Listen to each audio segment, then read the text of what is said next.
Pati nga dito sa mga larawan ngayon na ibinahagi sa social media ay talagang hindi talaga uso para sa Katden ang space na ito.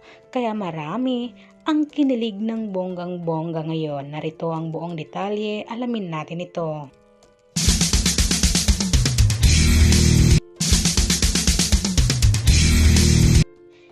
At ito na nga guys, natapos na nga ang isang buwan na pagtiping or shooting nga ng Hello Love Again ng Katden sa Canada. At dito naman sa mga larawan na ito ay talagang makikita natin ang mga larawan na ito na ibinahagi mismo ni Joris Gamboa sa kanyang social media account na talagang super magkakadikit talaga ang ating Katden or silang dalawa nga ni Catherine Bernardo at Alden Richards.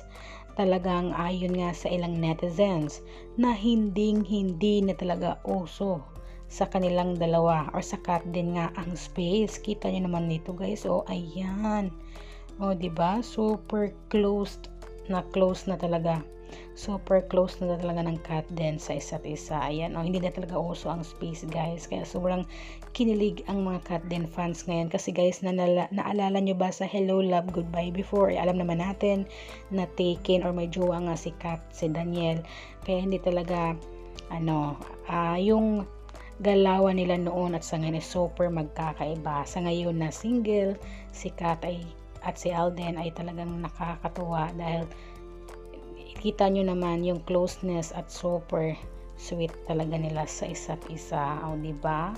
At ayan na nga guys, marami nang excited ngayon na sana nga ay agad-agad na mag-November para mapanood nga ang Hello Love Again sa mga sinihan. Kayo ba guys? Kinilig ba kayo or nakaget over na ba kayo sa haging video ng Katden sa airport kanina? Talagang kinilig ba kayo ng bonggang-bongga sa kanila? Dahil hanggang ngayon ay trending na trending or usap-usapan pa rin sa social media.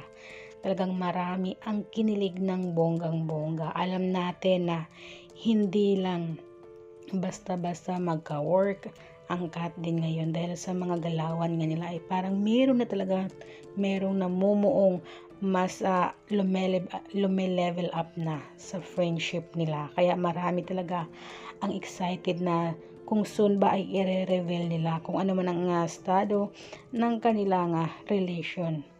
At sa ngayon ay antayin lang natin at irespeto na lang natin. Kaya kayo ba guys, comment na kung anong masasabi nyo sa video na ito at isa rin ba kayo sa mga kinilig sa Katden ngayon? Comment na.